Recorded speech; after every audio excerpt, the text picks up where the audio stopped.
Hello दोस्तों नमस्कार। मैं प्रवीण भास्कर आपका अपने यूट्यूब चैनल भास्कर क्लासेस बहुत बहुत स्वागत करता हूं। कैसे दोस्तों आप सब उम्मीद करते हैं बहुत अच्छे होंगे और आपकी तैयारी बहुत अच्छी चल रही होगी।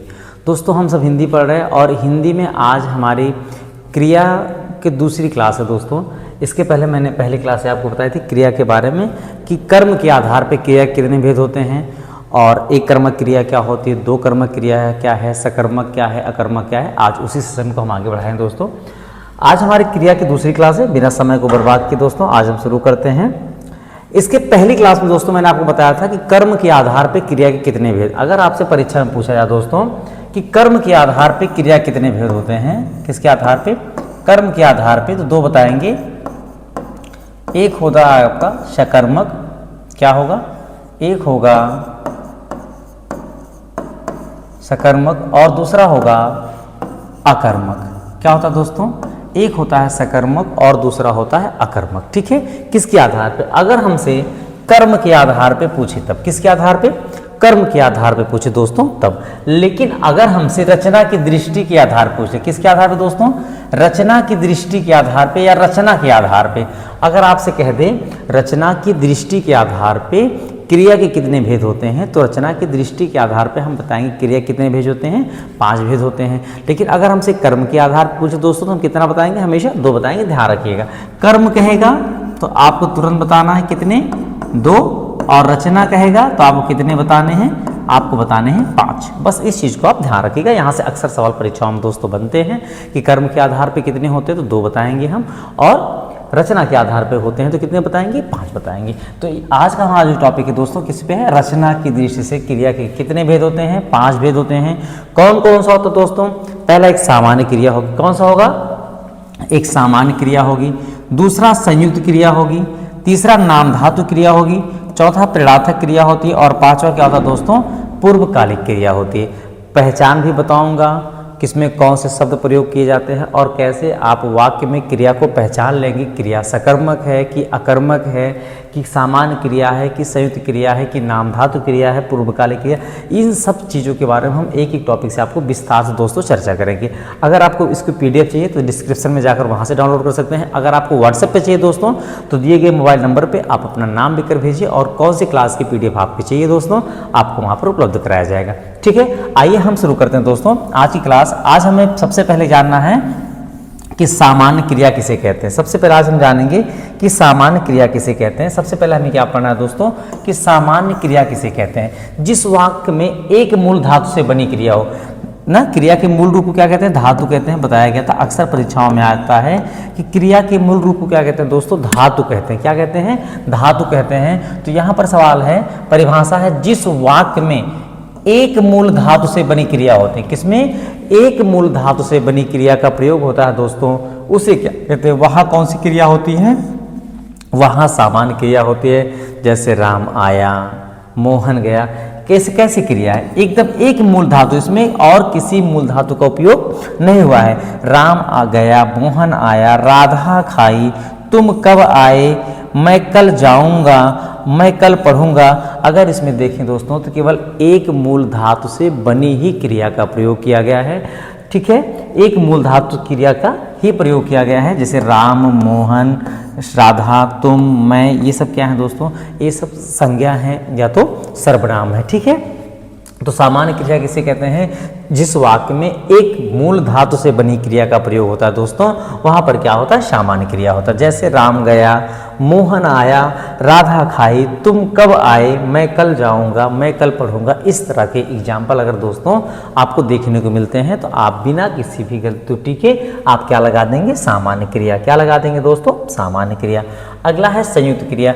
नाम से ही स्पष्ट है, संयुक्त का मतलब होता है 2 या 2 से अधिक क्रियाएं। जब आपस सामान्य में क्या होगा, एक क्रिया होगी, संयुक्त में क्या होगा दोस्तों, जब 2 या 2 से अधिक क्रियाएं आपस में मिलकर किसी वाक्य को पूर्ण करेंगे। आइए परिभाषा देखते हैं। परिभाषा क्या है दोस्तों, जब 2 या 2 से अधिक, कह रहा है ना, जब 2 या 2 से अधिक क्रियाएं, जब 2 या 2 से अधिक क्रियाएं मिलकर किसी पूर्ण क्रिया, कैसा दोस्तों, किसी क्रिया को पूर्ण कर दें। जब 2 या 2 से अधिक क्रियाएं मिलकर किसी पूर्ण क्रिया का बोध कराती हैं, किसी पूर्ण क्रिया का क्या कराते हैं दोस्तों, बोध कराती हैं, तो वहाँ कौन सी क्रिया होती है दोस्तों, वहाँ पर संयुक्त क्रिया होती है। वहाँ पर क्या होता है दोस्तों, वहाँ पर संयुक्त क्रिया होती है। और इसका एक नाम और है दोस्तों, रंजक क्रिया। क्या है, रंजक क्रिया के नाम से भी जाना जाता है, इसे रंजक क्रिया के नाम से भी जाना जाता है। जैसे अब कह ही रहा है, इसमें एक संज्ञा नहीं, जैसे इसके पहले था राम गया, क्या था बच्चों, राम गया ना, कैसी क्रिया है, एक क्रिया है, एक मूल धातु से बनी क्रिया और केवल एक ही क्रिया है। लेकिन यहाँ पर क्या है, राम विद्यालय चला गया, चलना भी क्या है और गया भी क्रिया है। तो गया मूल धातु से एक बनी क्रिया है, चलना क्या है, मुख्य क्रिया है, और गया कैसी दोस्तों, सहायक क्रिया है ना। तो राम विद्यालय चला गया। राधा पुस्तक, भाई राधा करता है, ठीक है, पुस्तक क्या है, कर्म है, पढ़ना क्या है, क्रिया है, और चुका है, चुके हैं, चुकी हैं, ये भी तो क्या है, क्रिया है। लेकिन पढ़ना क्या है दोस्तों, पढ़ना मुख्य क्रिया है, और चुका है, चुके हैं, चुके थे, ये सब कैसी क्रिया है, ये सब सहायक क्रिया है। जैसे राम खेलने लगा ना, राम तो संज्ञा हो गया, खेलना क्या है दोस्तों, खेलना क्रिया है, लगा है, लगे हैं भी क्या है, क्रिया है, लेकिन कैसी क्रिया है, सामान्य क्रिया है। ठीक है, यह काम मुझे करना पड़ा, करना क्या है, करना पड़ा, जो भी कुछ हम करते हैं दोस्तों सब क्या है, क्रिया है ना। तो करना क्या है, मुख्य है, और पढ़ा है, पढ़े हैं कैसा है, सहायक क्रिया है। राधा गिर पड़ी, गिरना क्या है दोस्तों, गिरना मुख्य क्रिया है, और पढ़े हैं, पढ़ी हैं, पढ़ा है, ऐसा क्या है, ये सब कैसे हैं, ये सब आपके सामान्य क्रिया हैं, या तो इन्हें हम कह सकते हैं मुख्य क्रिया और सहायक क्रिया। तो जो चला, पढ़ा, खेलने, करना, गिर, ये सब कैसे हैं, ये सब मुख्य क्रिया है। और इन मुख्य क्रिया को पूरा कौन कर रहा है, गया है, चुके, लगा, पढ़ा और पढ़ी, ये सब कैसे दोस्तों, ये सब हमारे हैं, ये सब हमारे हैं संयुक्त क्रिया। ठीक है दोस्तों, चलिए आगे आते हैं, आगे देखते हैं क्या है अगला टॉपिक, क्या कह रहा है भाई।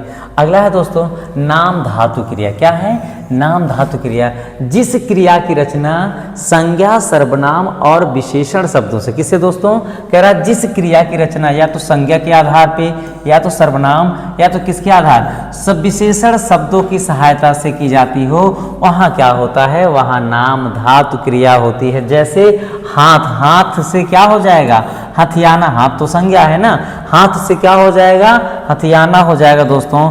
बात से क्या हो जाएगा, बतियाना हो जाएगा। लात से क्या हो जाएगा दोस्तों, लतियाना हो जाएगा। आप से क्या हो जाएगा, अपनाना हो जाएगा। आप क्या है, आप ना तो संज्ञा है ना तो विशेषण, आप तो सर्वनाम है ना, आपसे अपनाना हो जाएगा। और सर्म क्या है, सर्म से क्या हो जाएगा दोस्तों, सर्वनाम। नाम धातु बहुत आसान तरीका होता है, आपको ध्यान रखना है, वो जो क्रिया लगी होगी या तो वह संज्ञा से बनी होगी, या तो सर्वनाम से बनी होगी, या तो विशेषण शब्दों से ही बनी होगी। जैसे हाथ से हथियाना, बात से बतियाना, लात से लतियाना, आप से अपनाना, सर्म से सर्माना। अब इसके बारे में कुछ उदाहरण देखते हैं दोस्तों, कुछ परिभाषाओं के बाद हम उदाहरण देखें। जैसे राम ने श्याम की पुस्तक क्या की, हथिया ली। जहां पर ऐसे शब्द मिल जाए, बात का बतियाना हो, हाथ का हथियाना हो, शर्म का शर्माना हो, वहां तुरंत जाइए, कैसी क्रिया है, नाम धातु क्रिया है। कैसी क्रिया है दोस्तों, नाम। राधा सीधा से बतिया रही है ना, क्या कर रही है, बतिया रही, बात से क्या होगा, बतियाना होगा। तो जहां पर ऐसे उदाहरण दोस्तों देखने को मिल जाए, वहां तुरंत आप बताएं कैसे क्रिया है, नाम धातु क्रिया है। परीक्षा में कैसे आएगा, ऐसे एग्जाम्पल दे देगा, इसके नीचे अंडरलाइन कर देगा, पूछेगा इसमें कौन सी क्रिया है, तो आप 4 ऑप्शन दे देगा, कहेगा एक नाम धातु है, एक संयुक्त है, एक सामान्य है, एक प्रेरणार्थक है। तो आपको पता हो तभी तो आप लगाएंगे ना भाई। तो सबसे पहले आप क्या पढ़ेंगे कि नाम धातु में किससे किससे बनता है, संज्ञा से बनता है, सर्वनाम से बनता है, और विशेषण शब्दों की सहायता से जो बनता है वही क्या होता है, नाम धातु क्रिया होती है। ठीक है, कोई दिक्कत हो, कोई डाउट हो तो आप कमेंट बॉक्स में लिखिए दोस्तों। अगला क्या है, प्रेरणार्थक क्रिया। प्रेरणार्थक से मतलब क्या है दोस्तों, प्रेरणा देना ना, या तो हम किसी की प्रेरणा से काम करते हैं, या तो अपनी प्रेरणा से हम किसी के काम को करवाते हैं। जैसे मैं आपको प्रेरित करूं कि आपको परीक्षा पास करनी है, तो आपको पढ़ना पड़ेगा। अगर आपको नौकरी लेनी है, एक सीट अपनी सुनिश्चित करना है दोस्तों, तो आपको निरंतर लगातार आपको मेहनत करनी पड़ेगी ना। तो हम आपको क्या कर रहे हैं, प्रेरित कर रहे हैं ना किसी चीज के लिए। तो वही यहाँ पर भी है कि जो प्रेरणा का स्रोत बने, वही क्या है, जो क्रिया किसके लिए बनी हो, प्रेरणा के स्रोत के लिए बनी हो दोस्तों, वहां पर कौन सी क्रिया होगी, प्रेरणार्थक क्रिया होगी। परिभाषा जाने दोस्तों, जहां वाक्य में कर्ता स्वयं कार्य ना करके, जैसे मैं कार्य ना करके आपको कहूं भाई आप पढ़िए, मैं तो पढ़ा ही रहा हूं, मैं तो काम कर रहा हूं, लेकिन आप अपना काम करिए, आप ईमानदारी से डेली की क्लास पढ़िए, डेली की पीडीएफ पढ़िए, तभी आप अपनी परीक्षा में अपने अंकों को सुनिश्चित कर पाएंगे ना। नहीं तो गलती कर जाएंगे तो आप बहुत बच्चों के पीछे रह जाएंगे। इसे गलतियां नहीं करना है, आपको डेली पढ़ना है दोस्तों। ठीक है, और वीडियो अच्छी लग रही है तो दोस्तों के साथ शेयर भी कीजिए। ठीक है, हाँ अच्छी लग रही है, समझ में आ तभी शेयर करिए। मैं नहीं कहूँगा कि आप जबरदस्ती करिए, लेकिन अगर आपको वीडियो समझ में आती हो, जो कंटेंट मैं पढ़ाता हूँ वो समझ में आता है, तो आप अपने दोस्तों के पास जरूर शेयर करें। और अगर कोई त्रुटि लगती है तो भी आप हमें तुरंत बताएं कि सर यहाँ पर त्रुटि है।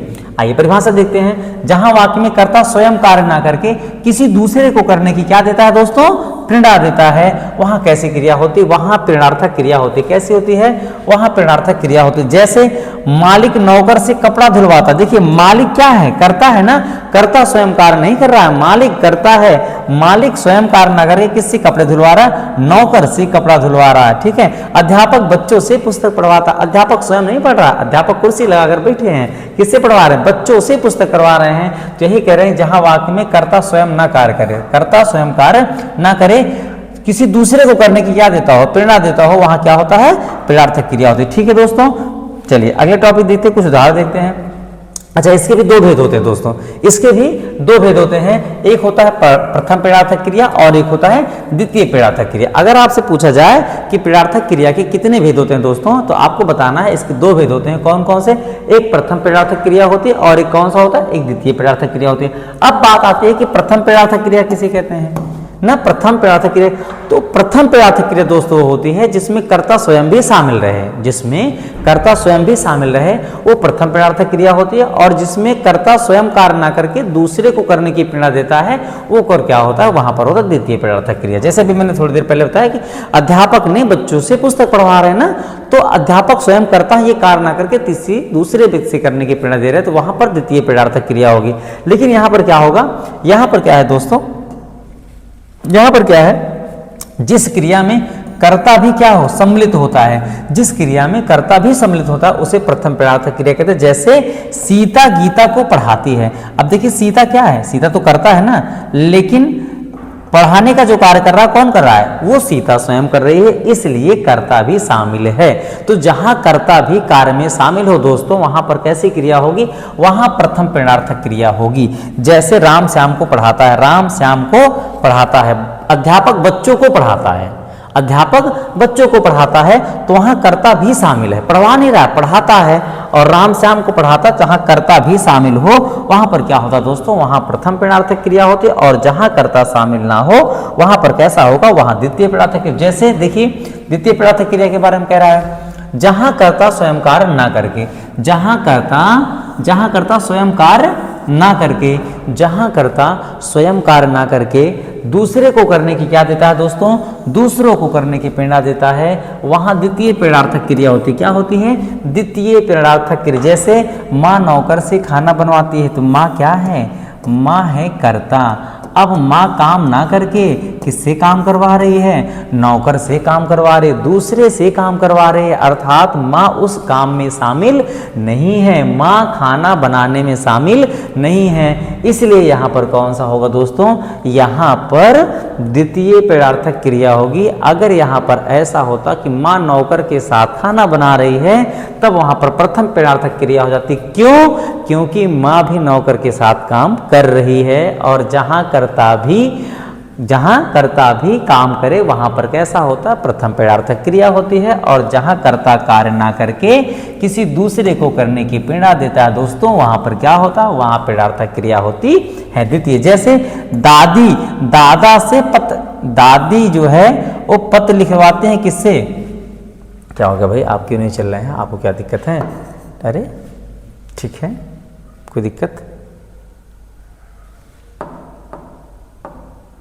चलिए यहां कह रहा है कि दादी जो है दोस्तों, दादी दादा से क्या लिखवाती हैं, पत्र लिखवाती हैं। अरे भाई क्या हो रहा है, आप क्यों, ओहो आप हैं, चलिए सॉरी, चलिए जाने दीजिए। तो यहां पर क्या हो रहा दोस्तों, यहां पर जो है, यहाँ पर अगर हम देखें तो दादी पत्र लिखाने में दादा का सहयोग नहीं कर रही हैं, दादा को खुद कह रही हैं भाई आप पत्र लिखिए, दादी लिखवा रही हैं, दादी क्या कर रही, लिखवा रही हैं, दादी करता है, दादी उसमें हाथ नहीं बटा रही हैं। इसलिए दोस्तों यहाँ पर क्या है, द्वितीय प्रेरणार्थक क्रिया है। तो आई होप समझ में आ गया होगा, कोई दिक्कत है तो आप बताइए दोस्तों। जहाँ कर्ता भी शामिल हो, जहाँ कर्ता भी शामिल हो वो प्रथम प्रेरणार्थक होगी, और जहां कर्ता ना शामिल हो, ठीक है, दूसरे से ही काम करवाया जाए, वहां द्वितीय प्रेरणार्थक क्रिया होगी। अब दोस्तों है पूर्वकालिक क्रिया। क्या है पूर्वकालिक क्रिया, का बहुत आसान तरीका होता है दोस्तों जाने के लिए। जितने भी एग्जाम्पल होंगे दोस्तों उसमें क्रिया के पहले कर प्रत्यय लगा होगा। क्या लगा होगा? कर प्रत्यय। जहां कर प्रत्यय मिल जाए दोस्तों वहां जान लीजिए कैसी क्रिया, वहां पूर्वकालिक क्रिया। आपको बहुत पढ़ने पढ़ाने की जरूरत नहीं, लेकिन परिभाषा तो हमें जानना ही पड़ेगा। क्या कह रहा है? जब किसी एक कार्य से पहले किसी अन्य कार्य का पूरा होना पाया जाए। क्या कह रहा है? परिभाषा है जब किसी एक कार्य से पहले किसी अन्य कार्य का पूरा होना पाया जाए तो पहले कार्य को क्या कहते हैं? पहले कार्य को पूर्वकालिक क्रिया कहते हैं। ये तो हो गई हमारी परिभाषा, ठीक है। लेकिन हमें पहचान कैसे करना है? पूर्वकालिक क्रिया के साथ क्या लगा होता दोस्तों? कर प्रत्यय लगा होता। मैंने बताया कि पूर्वकालिक क्रिया की पहचान आप कैसे कर लेंगे? कर प्रत्यय के माध्यम से कर लेंगे, ठीक है। और भी चीजें कह रहा नोट में, और भी हमें चीज जानना है। अकर्मक क्रिया में प्रत्यय लगने से सकर्मक क्रिया बन जाती है। क्या कह रहा? अगर कोई अकर्मक क्रिया है, क्या है? कोई अकर्मक क्रिया है दोस्तों और उसमें क्या लगा दीजिए? उसमें प्रत्यय लगा दीजिए, उसमें आप प्रत्यय लगा दीजिए दोस्तों, तो क्रिया कैसे बन जाती है? सकर्मक। तो आप जान गए कि अकर्मक क्रिया को दोस्तों अगर आपको सकर्मक बनाना है तो केवल बीच में क्या लगा दीजिए दोस्तों? केवल प्रत्यय लगा दीजिए। क्या लगा दीजिए? केवल प्रत्यय लगा दीजिए। अकर्मक क्रिया कहाँ बदल जाएगी? सकर्मक बदल जाएगी। कैसे? जैसे हंसना का क्या हो जाएगा? हंसवाना। सोना का क्या हो जाएगा? सुलवाना। पीना का क्या हो जाएगा दोस्तों? पिलवाना, ठीक है। तो पहचान मैंने बताया कर प्रत्यय लगा होगा और अकर्मक को कैसे सकर्मक बनाएंगे? केवल प्रत्यय लगाकर बना लेंगे, ठीक है दोस्तों। उदाहरण की तरफ बढ़ते हैं। इसके उदाहरण क्या है? मोहन नहाकर खाना खाया। तो क्या ढूंढ लिया आपने? कर प्रत्यय। खाना क्या है? खाना क्या है दोस्तों? खाना तो क्रिया है ना। खाना पीना सोना रोना सब क्या है? सब तो क्रिया है ना। तो खाने के पहले क्या लगा है? कर लगा है। तो क्रिया के पहले कर प्रत्यय लगा हो दोस्तों, वहां पर क्या होता है? पूर्वकालिक क्रिया होती है। जैसे श्याम पढ़कर सो गया, क्या लगा है? कर प्रत्यय लगा है। राधा चाय पीकर खेलने लगी, क्या लगा है? कर प्रत्यय लगा है। तो आपको केवल ढूंढना है दोस्तों कि कर कहाँ लगा है। अगर कर प्रत्यय मिल जाए तो आपको तुरंत क्या लगा देना है? पूर्वकालिक क्रिया लगा देना। जैसे श्याम खाकर हंसने लगा, क्या लगा है? खाकर अलग होना चाहिए, कर प्रत्यय लगा ना दोस्तों। कर प्रत्यय लगा है तो कर प्रत्यय जहां लगा हो वहां कैसे क्रिया होती है दोस्तों? वहां पूर्वकालिक क्रिया होती है। वहां क्या होती है दोस्तों? वहां पूर्वकालिक क्रिया होती है। तो आज हमने पढ़ा क्या? हमने पहली क्लास में पढ़ा था कि कर्म के आधार पे क्रिया के दो भेद होते हैं। मैं बार बार आपसे बता रहा हूं, कंफ्यूज ना होइएगा। अगर आपसे पूछे कि कर्म के आधार पे क्रिया के कितने भेद होते हैं तो कर्म के आधार पे क्रिया के दो भेद होते हैं। रचना के आधार पे क्रिया पूछे तो रचना के आधार पे क्रिया के 5 भेद होते हैं। कौन कौन से? सामान्य, संयुक्त, नाम धातु, प्रेरणार्थक और पूर्वकालिक। सामान्य क्रिया किसे कहते हैं दोस्तों? जिसमें केवल एक मूल धातु से क्रिया बनी होती है, वहां सामान्य क्रिया होती है। संयुक्त में 2 क्रिया होती है, एक मुख्य क्रिया होती है और एक सहायक होती है। जैसे राम खेलने लगा, खेलना भी क्रिया है, लगा है लगे भी क्रिया है। तो खेलना मुख्य क्रिया हो गई और लगा लगे हैं क्या हो जाए दोस्तों? सहायक क्रिया। नाम धातु में क्या होता है? संज्ञा, सर्वनाम और विशेषण शब्दों से मिलकर क्या बनते हैं? नाम धातु क्रिया। जैसे बात से बतियाना, शर्म से शर्माना, आप से अपनाना, ये नाम धातु क्रिया होती है। प्रेरणार्थक क्रिया क्या होती है दोस्तों? प्रेरणार्थक क्रिया के बारे में जहां पर हम स्वयं कार्य ना करके दूसरे को करने की प्रेरणा देते हैं वहां प्रेरणार्थक क्रिया होती है। और इसके 2 होते हैं, एक प्रथम प्रेरणार्थक क्रिया होती है और एक द्वितीय प्रेरणार्थक क्रिया होती है। क्या होता है? एक प्रथम प्रेरणार्थक क्रिया होता है और एक द्वितीय प्रेरणार्थक क्रिया होता है। और पूर्वकालिक क्रिया किसे कहते हैं? जिसमें कर प्रत्यय लगा होता है दोस्तों। जिसमें कर प्रत्यय लगा हो वो कैसी क्रिया होती है? पूर्वकालिक क्रिया होती है, ठीक है। उम्मीद करते हैं वीडियो आपको अच्छी लगी होगी, समझ में आया होगा तो दोस्तों के पास शेयर कीजिए। मिलते हैं दोस्तों अगली क्लास में, तब तक के लिए थैंक यू सो मच, धन्यवाद, नमस्कार।